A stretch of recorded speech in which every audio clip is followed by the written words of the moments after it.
Welcome to আপসনা automobiles কয়াকুছি। আজি আপোনালোকৰ লৈ আহিছোঁ SP160। এইখন গাড়ীৰ আজি সাৰ্ভিচিং হ'ব। নৰ্মেলি আপোনাৰ ইঞ্জিন অইল, এয়াৰ ফিল্টাৰ বা বাকীবিলাক বস্তু চেক কৰি দিয়া হৈছে, কিন্তু এই ভিডিঅ'টো আনাৰ এটি বিশেষ কাৰণ আছে যে গাড়ীখনৰ মিটাৰ কনচোল লৈ আহিব। এই মিটাৰ কনচোলটো চাই লওক, এইটো অন নহয়। তো এই মিটাৰ কনচোলটো টোটেলি বেয়া হৈছে ভিতৰৰ পৰা, আৰু এই বস্তুটো আমি ইঞ্জিন ৱাৰেণ্টি কাভাৰ কৰি দিম আপোনালোকক।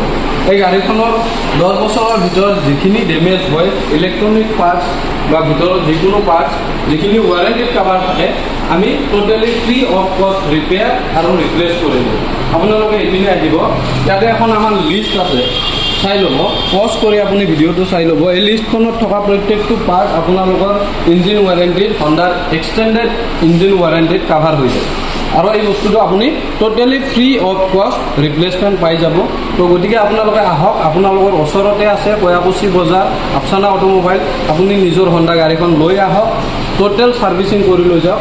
আমি যিমান পাৰোঁ আপোনাক সুবিধা মতে ছাৰ্ভিচিংটো কৰি দিম, আৰু কামখিনি আপোনাৰ ইচ্ছা মতে, আপোনাৰ সন্তুষ্টি মতে কমপ্লিট কৰি দিয়া হ'ব। ধন্যবাদ।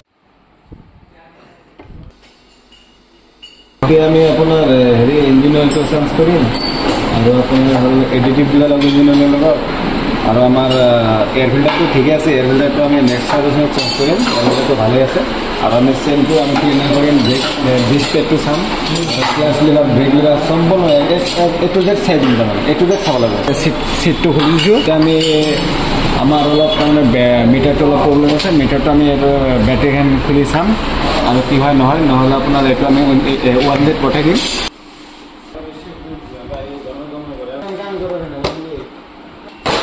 এতিয়া আমি বেটেৰীটো খুলি আছোঁ। এইটো আপোনাৰ আমাৰ BS4ৰ আগত তাৰমানে আমি ট্ৰেইনিঙত পাইছিলোঁ। BS4 মডেলত আপোনাৰ মিটাৰত যদি কিবা সমস্যা দেখা যায়, তেনেহ'লে আমি বেটেৰী কানেকশ্যনটো আমি 15 মিনিটমান খুলি থ'ব লাগে। খুলি থোৱাৰ পিছত আকৌ আমি এইটো লগাম।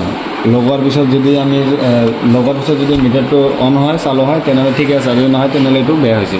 এইটো আমি ৱাৰেণ্টিত পঠাই দিম।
এতিয়া আমাৰ ফুল ছাৰ্ভিচিং হৈ গ'ল।